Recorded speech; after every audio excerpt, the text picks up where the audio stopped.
বিকেলে বাজার করে ফিরে এসে দেখি ঘরের আলো নেই। লোডশেডিং। আমি চিৎকার করে ছেলেকে ডাকলাম, মা এদিকে এসো। কি তার গলার আওয়াজ খাবার ঘর থেকে আসছে। সেদিকে গিয়ে অবাক, সারা ঘরে মোমবাতি জ্বলছে, টেবিলে সুন্দর করে খাবার সাজানো, ফুল রাখা। কি ব্যাপার? আজ কি দিন? আমি হেরে গিয়ে বললাম। কোনো বিশেষ দিন না গিয়ে আমার হাত ধরে চেয়ারে বসাল। আমি শুধু তোমার জন্য কিছু স্পেশাল করতে চেয়েছি। খুব সুন্দর হয়েছে। আমি মুগ্ধ হয়ে তাকালাম। কিন্তু এত কষ্ট করার দরকার ছিল না গিয়ে। এটা কষ্ট না মা। ইসে আমার উল্টো দিকে বসল। এটা ভালোবাসা। একজন স্বামী তার স্ত্রীর জন্য যা করে গিয়ে। স্বামী স্ত্রী? আমি তাকে প্রশ্ন করে তাকালাম। হ্যাঁ মা। সে মোমবাতির আলো আমার দিকে তাকাল। আমি চাই আমাদের রিলেশনটা এভাবেই হোক। আমি তোমার জন্য রোমান্টিক ডিনার করব, তোমাকে সারপ্রাইজ দেবগু। কি বলছিস তুই? মা, আমি তোমাকে ভালোবাসি। আমি চাই তুমি আমার স্ত্রী হও। কি মোমবাতির শিখা কাঁপছিল, আর আমার হৃদয়ও। দেখো আমরা কতই না সুন্দর দেখাচ্ছি একসাথে। কি তার চোখে মোমের আলো প্রতিফলিত হচ্ছিল। এই গল্পটি সম্পূর্ণ শুনলে আপনাদের পানি অটোমেটিক বের হয়ে যাবে। সো যত দ্রুত সম্ভব হাতের কাছে টিস্যু নিয়ে বসে পড়ো। বিছানার চাদর যেন নষ্ট না হয় সেটা সম্পূর্ণ খেয়াল রাখার অনুরোধ জানিয়ে গল্পটি এখন শুরু করব। তার আগে সর্বশেষ অনুরোধ, দয়া করে এমন পানি বের করার গল্প নিয়মিত শুনতে আমাদের চ্যানেলটি সকলেই সাবস্ক্রাইব করুন। ধন্যবাদ।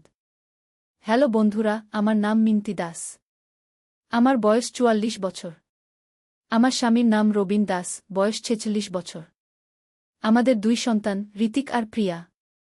ঋতিক ২১ বছর বয়সী, ইউনিভার্সিটিতে পড়ে। প্রিয়া ১৪ বছর বয়সী, স্কুলে যায়। মা, তুমি কি ভাবছ?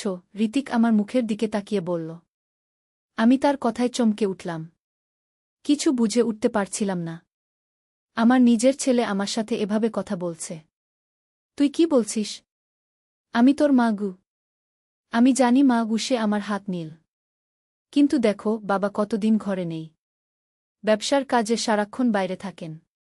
তোমার কি ভালো লাগে না? আমি তার হাত ছাড়িয়ে নিলাম। কি ভালো লাগে না? এভাবে একা একা থাকতে কুশে আমার দিকে এগিয়ে এলো।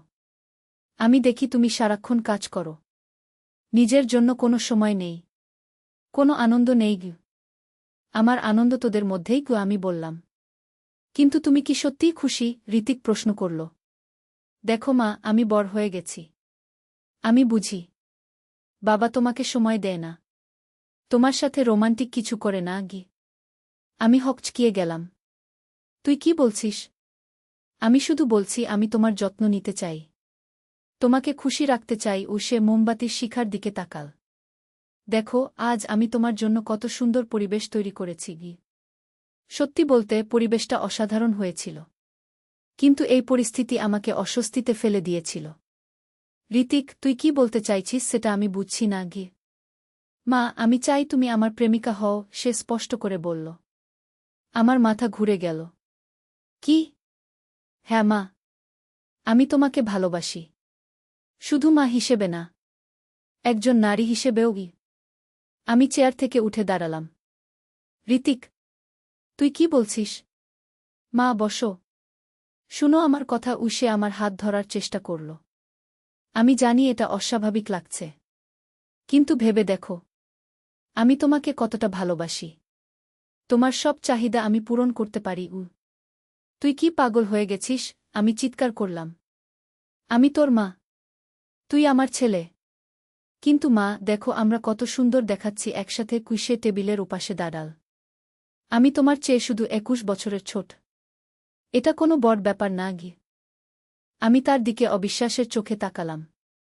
ঋতিক, তুই কি বলছিস সেটা কি বুঝতে পারছিস? আমি সব বুঝতে পারছি মা। সে খুব শান্ত গলায় বলল। আমি শুধু চাই আমরা দুজন খুশি থাকি গু। হঠাৎ করে ঘরের লাইট জ্বলে উঠল। লোডশেডিং শেষ হয়েছে। আলোতে আমি ঋতিকের মুখের দিকে তাকালাম। তার চোখে একটা অদ্ভুত চকচকানি। ঋতিক, তুই ঠিক আছিস? আমি চিন্তিত হয়ে জিজ্ঞেস করলাম। আমি একদম ঠিক আছি মা। সে হাসল। আমি শুধু তোমাকে একটা সারপ্রাইজ দিতে চেয়েছিলাম গু। এবার আমি বুঝতে পারলাম। হঠাৎ করেই আমার মনে পড়ে গেল। কাল রাতে ঋতিক একটা বই পড়ছিল। সেটা ছিল সাইকোলজি নিয়ে। সে বলেছিল ইউনিভার্সিটিতে তাদের একটা প্রজেক্ট আছে। ঋতিক, আমি তার দিকে সন্দেহের চোখে তাকালাম। তুই কি আমার সাথে কোনো এক্সপেরিমেন্ট করছিস? সে হেসে ফেল। মা, তুমি কত চালাক। হ্যাঁ, এটা আমার সাইকোলজির একটা প্রজেক্ট। আমাকে দেখতে হবে মানুষ অপ্রত্যাশিত পরিস্থিতিতে কেমন রিয়াক্ট করে কি। আমি স্বস্তির নিঃশ্বাস ফেললাম। তুই আমার হার্ট অ্যাটাক করিয়ে দিয়েছিলি। শরীমা উসে আমার কাছে এসে আলিঙ্গন করল। কিন্তু তুমি দেখেছ তোমার রিয়াকশন কত স্বাভাবিক ছিল। তুমি সাথে সাথেই বুঝতে পেরেছিলে যে এটা ঠিক না গি।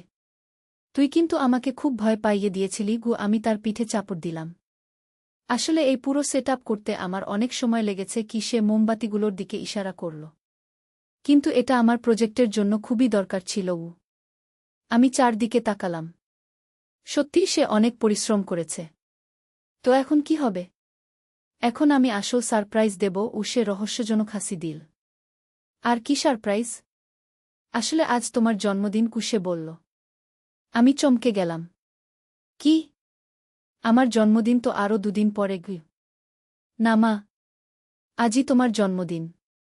তুমি ভুলে গেছ। কুশে ক্যালেন্ডারের দিকে ইশারা করল। আমি ক্যালেন্ডারের দিকে তাকালাম। সত্যিই আজ আমার জন্মদিন। আমি সম্পূর্ণ ভুলে গিয়েছিলাম। তাই আমি তোমার জন্য এই সুন্দর ডিনার সেট আপ করেছি, কুশে বলল। আর সেই সাইকোলজি প্রজেক্টটাও সত্যি। দুটো কাজ একসাথে করে ফেলেছি। তুই সত্যিই খুব চালাক। আমি হেসে বললাম। কিন্তু আমাকে এত ভয় পাওয়ানোর দরকার ছিল? শরীমা, কিন্তু আমার প্রফেসর বলেছেন রিয়েল রিয়াকশন চাই। তাই আমাকে একটু এক্সট্রিম সিচুয়েশন ক্রিয়েট করতে হয়েছিল। এমন সময় দরজার কলিং বেল বাজল।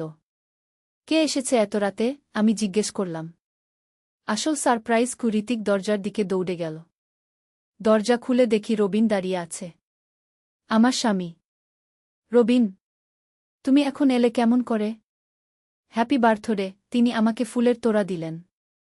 ঋতিক আমাকে ফোন করে বলেছিল আজ তোমার জন্মদিন।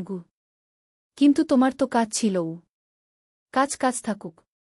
স্ত্রীর জন্মদিন বেশি জরুরি কি? তিনি আমাকে জড়িয়ে ধরলেন। এমন সময় প্রিয়াও এসে হাজির। মা, হ্যাপি বার্থডে। সে আমাকে একটা বট কেক দিল। তোরাও জানতি? ঋতিক দাদা আমাদের সবাইকে প্ল্যান করতে বলেছিল। প্রিয়া খুশিতে লাফাতে লাগল। কিন্তু মা, ঋতিক দাদা তোমাকে কি বলেছিল যে তুমি এত ভয় পেয়েছিলে? আমি ঋতিকের দিকে তাকালাম। সে চোখ টিপে দিল। কিছু না। তোর দাদা আমাকে একটু ভয় দেখিয়েছিল। আমি হেসে বললাম। আচ্ছা মা, এবার খাওয়া দাওয়া করি। রবিন বলল। ঋতিক বলেছে সে তোমার জন্য স্পেশাল খাবার রান্না করেছে। আমরা সবাই টেবিলের চারপাশে বসলাম। মোমবাতিগুলো এখনো জ্বলছিল। পুরো পরিবেশটা সত্যিই রোমান্টিক। ঋতিক, তুই সত্যিই অসাধারণ ব্যবস্থা করেছিস। রবিন প্রশংসা করল। ধন্যবাদ বাবা। আমি চেয়েছিলাম মা যেন খুশি হয়। খাবার টেবিলে আমাদের পারিবারিক আড্ডা চলতে লাগল। কিন্তু আমার মন থেকে ঋতিকের সেই কথাগুলো যাচ্ছিল না। যদিও সে বলেছে এটা তার প্রজেক্টের জন্য ছিল, কিন্তু কোথায় যেন একটা সংশয় রয়ে গেছে।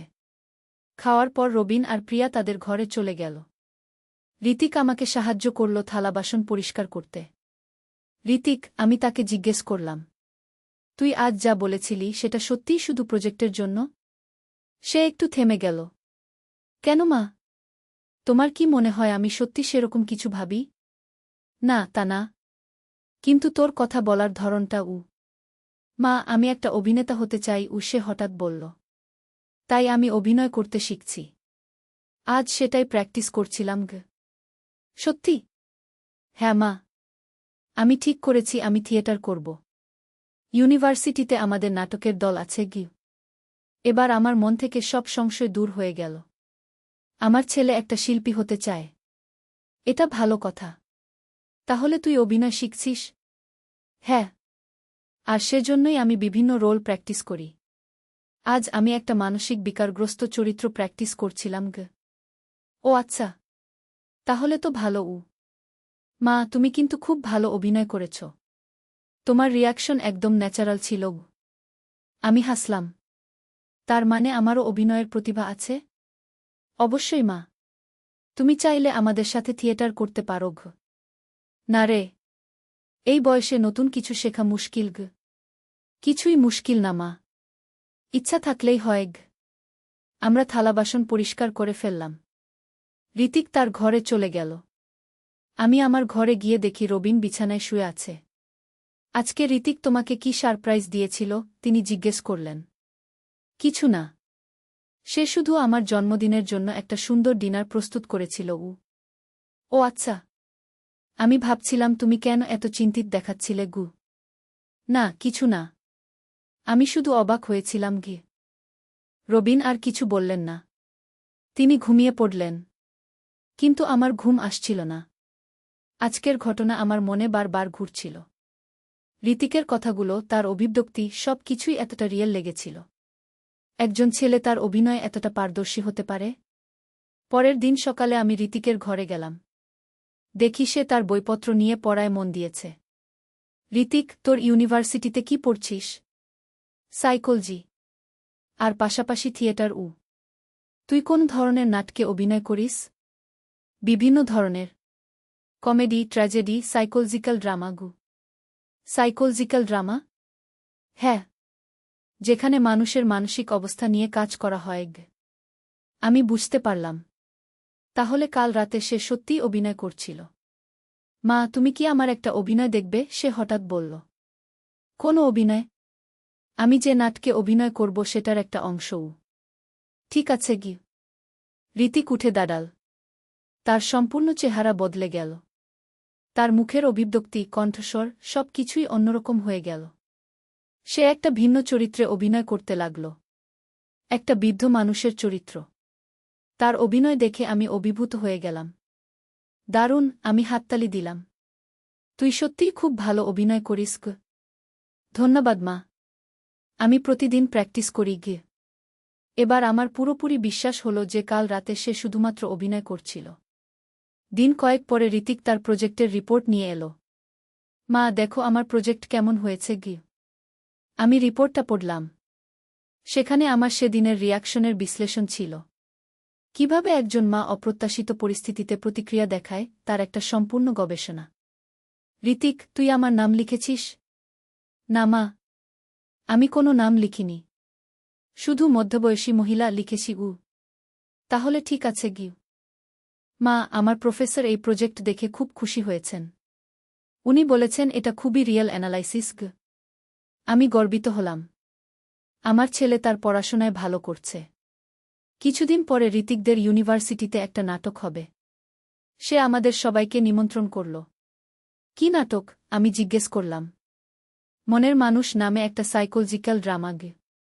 তুই কি চরিত্র করবি? একটা জটিল চরিত্র। একজন যুবক যে মানসিকভাবে অস্থির। আমার মনে আবার সেই রাতের কথা মনে পড়ে গেল। তাহলে তো তুই সেই চরিত্রেরই প্র্যাকটিস করেছিলি সেদিন। হ্যাঁ মা। আমি বিভিন্ন সিচুয়েশনে সেই চরিত্রটা প্র্যাকটিস করি। নাটকের দিন আমরা সবাই ইউনিভার্সিটির অডিটোরিয়ামে গেলাম। ঋতিকের অভিনয় দেখে আমরা সবাই মুগ্ধ হয়ে গেলাম। সে সত্যিই একজন দক্ষ অভিনেতা। নাটক শেষে ঋতিক আমাদের কাছে এলো। কেমন লাগল? অসাধারণ, রবিন বলল। তুই সত্যিই খুব ভালো অভিনয় করেছিস। তোর অভিনয় দেখে আমার গা শিউরে উঠেছে, প্রিয়া বলল। আমি কিছু বললাম না। কিন্তু ভিতরে ভিতরে ভাবছিলাম ঋতিক সত্যিই কত ভালো অভিনয় করতে পারে।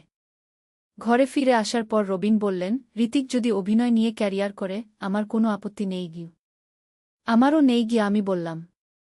কিন্তু রাতে শুয়ে শুয়ে আমার মনে একটা প্রশ্ন ঘুরছিল। ঋতিক কি সত্যিই শুধু অভিনয় করছিল সেদিন?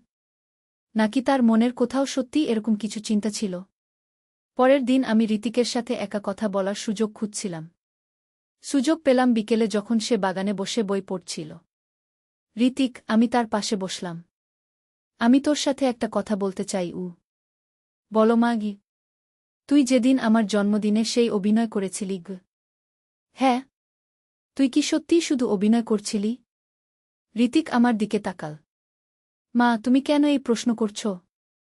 কারণ তোর অভিনয়টা খুবই রিয়েল ছিল। মনে হচ্ছিল তুই সত্যিই সেরকম ভাবছ। ঋতিক একটু চুপ করে রইল। তারপর বলল, মা, একটা ভালো অভিনেতা হতে হলে চরিত্রটাকে নিজের মধ্যে বিশ্বাস করতে হয়। সেটাই আমি করেছিলাম। তার মানে? তার মানে আমি সেই মুহূর্তে নিজেকে সত্যিই সেই চরিত্র ভেবেছিলাম। তাই অভিনয়টা এত রিয়েল লেগেছে গি। আমি স্বস্তি পেলাম। তাহলে তুই কখনোই সত্যিকারের সেরকম কিছু ভাবনি? অবশ্যই না মা, গুসে হেসে বলল। তুমি আমার মা। আমি তোমাকে শ্রদ্ধা করি, ভালোবাসি। কিন্তু সেটা একজন ছেলের তার মায়ের প্রতি ভালোবাসা গু। আমার মন থেকে সব সংশয় দূর হয়ে গেল। মা, তুমি কি আমাকে বিশ্বাস করো না? সে জিজ্ঞেস করল। করি। কিন্তু তোর অভিনয় এত ভালো যে আমি কনফিউজড হয়ে গিয়েছিলাম গু। এটাই তো একটা ভালো অভিনেতার লক্ষণ, সে গর্বিত হয়ে বলল। সেদিন থেকে আমার মনে আর কোনো সন্দেহ রইল না। ঋতিক একটা প্রতিভাবান অভিনেতা। তার ভবিষ্যৎ উজ্জ্বল। কিছুদিন পরে ঋতিক একটা বড় থিয়েটার গ্রুপে যোগ দিল। তারা শহরের বিভিন্ন জায়গায় নাটক মঞ্চস্থ করে। একদিন সে বলল, মা, আমি একটা ফিল্মের অডিশনে গেছি গু। সত্যি? কেমন হয়েছে? ভালোই হয়েছে। পরশু ফলাফল জানাবে গু। দুদিন পর ঋতিক খুশি হয়ে ঘরে এলো। মা, আমি সিলেক্ট হয়েছি। সত্যি? কোন ফিল্মে? একটা ইন্ডিপেন্ডেন্ট ফিল্মে। ছোট একটা রোল। কিন্তু শুরু তো। আমরা সবাই খুশি হলাম। ঋতিকের স্বপ্ন পূরণ হচ্ছে। ফিল্মের শুটিং চলাকালীন ঋতিক প্রায় ঘরে এসে আমাদের গল্প বলত। কেমন করে সিনেমায় কাজ হয়, কেমন করে অভিনেতারা তাদের চরিত্রে ঢুকে যায়। মা, তুমি জানো আমাদের ডিরেক্টর কি বলেছেন? একদিন সে বলল। কি বলেছেন? উনি বলেছেন আমার মধ্যে ন্যাচারাল অ্যাক্টিং আছে। আমি সহজেই যে কোনো চরিত্রে ঢুকে যেতে পারি গু। সেটা তো ভালো কথা গু। হ্যাঁ। উনি আমাকে পরবর্তী প্রজেক্টের জন্য অফার দিয়েছেন গু। ঋতিকের ক্যারিয়ার এগিয়ে চল। সে একের পর একে বিভিন্ন সিনেমায় কাজ পেতে লাগল। একদিন সে বলল, মা, আমি কলকাতায় যাব। সেখানে একটা বড় ফিল্মের অফার পেয়েছি গু। কতদিনের জন্য? 3 মাস গু। আমার মন খারাপ হয়ে গেল। ঋতিক এত দূরে চলে যাবে। চিন্তা করো না মা। আমি নিয়মিত ফোন করব, সে আমাকে সান্ত্বনা দিল। ঋতিক কলকাতা চলে গেল। প্রতিদিন ফোন করে আমাদের খবর নিত।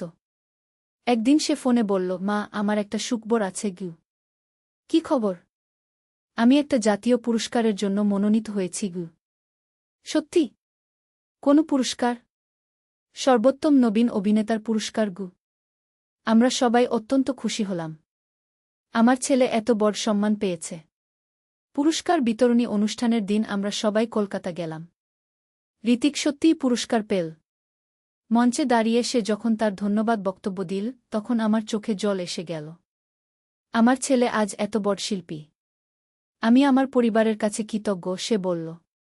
বিশেষ করে আমার মায়ের কাছে, যিনি আমার প্রথম দর্শক ছিলেন গু। অনুষ্ঠান শেষে আমরা ঋতিকের সাথে ডিনার করলাম। সে আমাদের তার ভবিষ্যৎ পরিকল্পনার কথা বলল। আমি এখন বলিউডে কাজ করার অফার পেয়েছি, সে বলল। তাহলে তো খুব ভালো গু, রবিন বলল। হ্যাঁ। কিন্তু তার জন্য আমাকে মুম্বাই যেতে হবে গে। আমার মন আবার খারাপ হয়ে গেল। ঋতিক আরও দূরে চলে যাবে। মা, চিন্তা করো না। আমি যেখানেই থাকি তোমাদের কাছেই থাকব, সে আমার হাত চেপে ধরল। ঋতিক মুম্বাই চলে গেল। এবারও প্রতিদিন ফোন করত।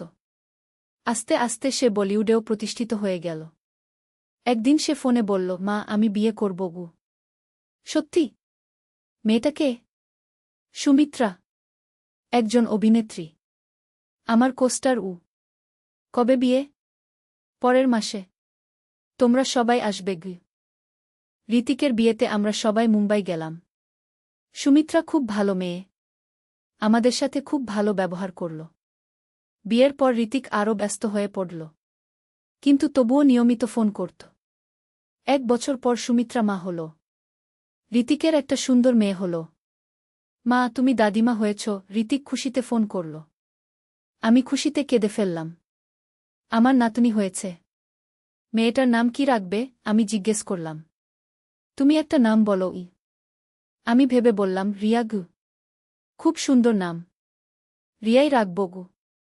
এভাবে দিন চলে যেতে লাগল। ঋতিক একজন সফল অভিনেতা হল। তার অনেক ফ্যান হল। কিন্তু সে কখনোই আমাদের ভুলল না। প্রতি বছর আমার জন্মদিনে সে বাড়িতে আসত।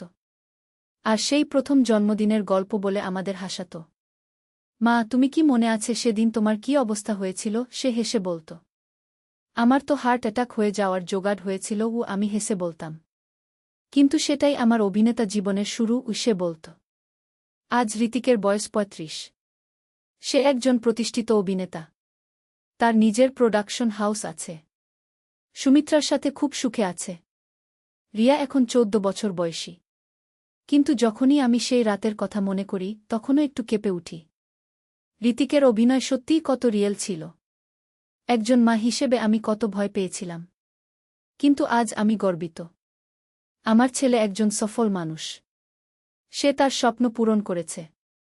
আর আমি একজন সুখী মা। গল্পের শেষে এসে আমি বুঝতে পারি জীবনে কত রহস্য, কত চমক লুকিয়ে আছে। একটা সাধারণ জন্মদিনের রাত থেকে শুরু হয়ে একটা সফল জীবনের গল্প। ঋতিক আজও বলে, মা, তুমি আমার প্রথম দর্শক।